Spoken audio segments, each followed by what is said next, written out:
reaction was, wow, finally, like we can stop speculating on this topic. That's one of my least favorite things of the offseason is just all the speculation. And I thought it was a good deal for both teams, to be honest with you. Do you want me to just give out all the breakdown of like the contracts and the picks and stuff? Go for it. All right. So the Colts traded a third rounder this year and a conditional second rounder next year. So that conditional rounder has the condition of being a first rounder if one of two things happens. Either Carson Wentz plays 75% of the snaps or 70% and the Colts make the playoffs. The Colts have Carson Wentz on a 4-year contract with $98 million over the course of it. So it's a little under $25.5 million a year. Eagles have a $33.8 million cap hit this year, largest in league history. What are your thoughts on this, Fish? Yeah, so I think it's kind of a good deal for both teams, or you can say it's kind of a bad deal for both teams. I understand like that the Colts like needed a quarterback and they haven't had stability at the position. I understand the Frank Reich connection, but Carson Wentz, let's be honest, let's not mince words. He was pathetic last year. He was terrible. Their offense was bad, yeah. Their offensive line was bad, yeah. Their scheme was bad. Their receivers were bad. But it was all compounded by the fact that their quarterback played terrible. Carson Wentz was really erratic. He wasn't seeing the field. He was missing open guys, not making throws. He was really all over the place. And there were then all the reports of people didn't like him. I don't know those things. Those things to me are a little crazy. But just on the football field, I didn't think he played that well. Yeah. And then the other thing is like Philadelphia, I don't know what they're doing. You get rid of Doug Peterson, right? So it feels like a move to make things work with Carson Wentz. And now you take a $33 million cap hit. What are you doing at quarterback? Yeah. And I understand people are super high on Jalen Hurts. I thought Jalen Hurts played fine, okay. Yeah, but to me, he didn't show anything where you should say, okay, we have a franchise quarterback here. Yeah. So I don't know what's going on with Philly because they have this aging, overly expensive team. Maybe they're just going to tear it all apart this year and do what New England did where you just eat a ton of dead money and you reset and look to have cap space and draft picks for the next year. Maybe that's the move, but I have no clue what Philly's doing. In Indianapolis, I think Indianapolis, like, again, I'm not the highest on Carson Wentz. I think the thing with Carson Wentz is that a lot of Carson Wentz's flaws last year were actually flaws he's had his entire career. They were just the frequency just increased. Like he's been erratic his entire career. He's been reckless his entire career.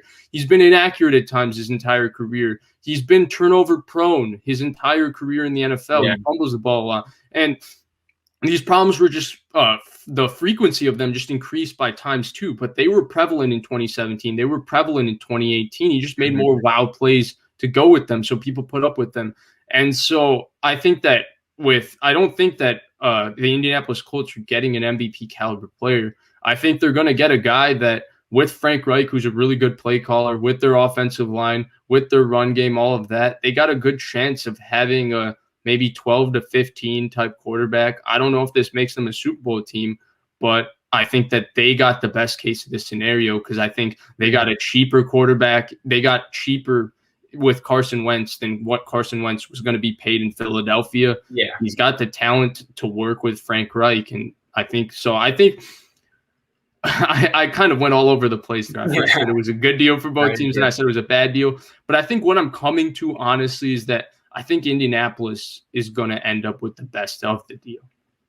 Yeah, so my thing with the Colts, right, is they've kind of been like the retirement home for quarterbacks. They've been having a bunch of old dudes, and now they're trading for he's not young, but he's not old either. He's kind of like that middle age. And I think they kind of had to do it, right? They needed a quarterback, and they didn't feel good about the prospects that were available in the first round. Otherwise, I think they would have done that. I think they probably should have done that, to be honest with you. We've talked about it a lot. $25 million is not honestly that bad for the potential of Carson Wentz. But there's tons and tons of negative too, though, with what we've seen. And I think some of that will get, gone with just the weapons that they have. They have a really good run game. Their O-line is probably top 5 in the league, I'd say, at least.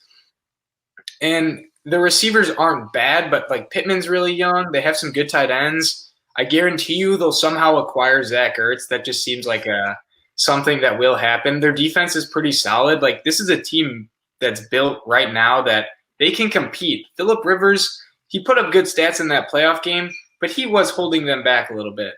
At least in my mind, he was. So I can see it from that end, and that they believe they can fix him and help him get better. Now, for the Eagles, largest cap hit, I think they have to tear it down. There's really no other option for them. They have an old, aging roster. It was old when they won the Super Bowl. That was 2017. That was 3 years ago. And it's old now, too.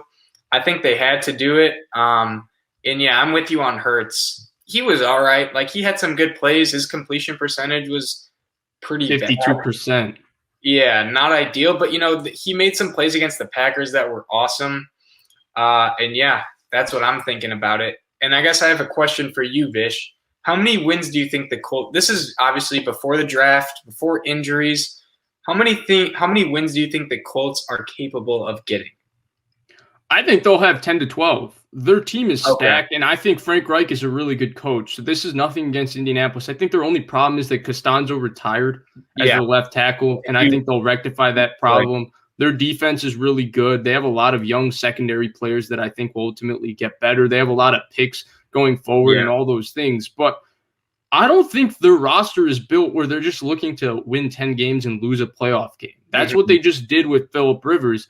And based on the 2020 play, I don't know if you can 100% say they just upgraded at the quarterback position, because Carson Wentz was really, really bad. It's just the fact of the matter. And I think Carson Wentz is really talented. I think there were a lot of things holding him back in Philly that were just not Carson Wentz, but he also played really bad. And so Rivers, again, I thought Rivers held them back last year too, but Rivers was still a solid player. He was still playing at like very average, right? Yeah, he was playing like a top 20 type quarterback. So honestly, I would say 10 to 12 games, because I think they have a great all-around roster and a great head coach, or a very good head coach. Maybe great's a little rich, but what about you? Where do you think that'll go?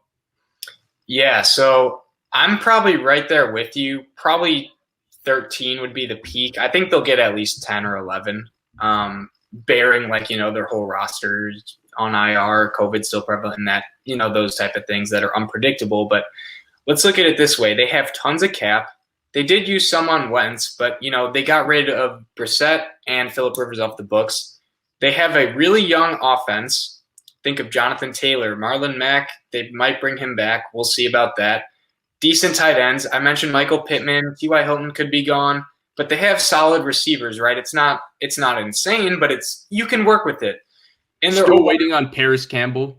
Yeah, exactly. Their O-line's really good. You did mention Costanzo, which is a huge loss, but they still have Braden Smith, Ryan Kelly, Quentin Nelson. So they're really missing only one piece on the O-line. I like their defense too. I think one guy or one position they could upgrade at is D-line, particularly the defensive ends. We know they have Buckner in there, and we all know how good he is. Darius Leonard, solid. Rhodes are part-time closed with Xavier Rhodes, and their secondary solid. And Matt Eberflus is a really good DC. I was surprised he didn't get a job. I think he probably will the next year. But, yeah, I like this team a lot. I'm excited to see what they do in the draft, because they can really make some noise. If you think about it this way too, they really almost beat the Bills. They had the ball bounces a couple different directions, and they win that game. They only lost by 3. They were the better football team. It was just one team had Josh Allen and Stephon Diggs, and the other team didn't. That's really what that game came down to. I don't know. It's super interesting, right? Because it's like Carson Wentz is such an enigma. Their team is kind of an enigma, because that Ballard's a really good drafter. He has that reputation, and he's pretty much lived up to it in terms of the team he's built. And I like Frank Reich. I think you like Frank Reich. I think Frank Reich is a really creative offensive mind. So it's like, I think we both think they're going to be good. And I think they got a bargain for what his potential in terms of right. And what they gave up for him ultimately, like compared to what Stafford went for, compared to what Watson's going to go for, compared to what if the move for a guy like Kirk Cousins happens, I think he would go for a bit more than this. So when you put all of that together, it's really not that bad. It's not that rich. I think Indianapolis has a really good shot here. And no, please don't say this, Tony. I think there's a large possibility here, but I think the Niners will ultimately get Trent Williams done. Or at least I'm gonna hope that way. And then here's another thing that I thought was interesting. We've talked about this before. We have an old video saying how Odell and the Browns are better without each other. It's in a playlist labeled Cleveland Browns. We have playlists now. Just wanted to say that. So if you guys want to check out older videos, feel free and go ahead. I really like this premise. I would have to dig more deep into the cap space and all that. But this is what we talked about earlier. Odell needs a team where he can be a target hog. Think of the move that Stephon Diggs made last year. That would be very, very beneficial to Odell. And we've seen Odell play great. He had one of the best rookie seasons. He had many other years where he was really good. Vish, what do you think about this? Yeah, I 100% agree. And I think this offense would be a great fit for Odell because Frank Reich's going to move him around and use him super creatively, use him in the run game, use him in the pass game. And if he's healthy, I still think Odell Beckham is a top 10 receiver when he's healthy. Yeah. So I think it would be awesome. I think it would be a really good match. I just think that Cleveland will try and hold on to him one more year because they got Baker coming up where he's going to start to become expensive. Yeah. So they're just going to try to push and see if they can make this Baker Odell thing work, I think. And then oh, sorry, you can put yours up.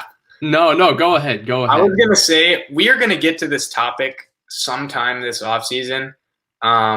We had a video earlier where we did it. That was middle of the season. We want to have a more informed opinion and be able to come out with, who we actually think is Packers GOAT. Your picture, Jair. He's number one for me. I think he's number one for a lot of people. I'll just give you a little sneak peek into the he's not one for me. He's not one for me. We're going to get to that. Jalen Ramsey is. I'll just say that. And then Jamal brings up a great point here. Odell isn't going anywhere. They are better without him, but he's too talented. Exactly. And that's where I stand too.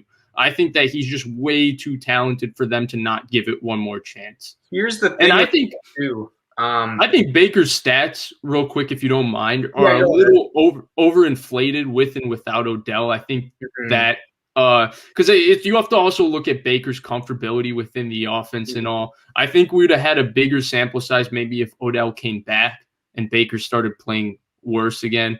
But I think I like what they have with Baker going forward. I think he's got a really big arm, and when he sees it, he can really throw it with the best of them. So I think they got a really nice thing there.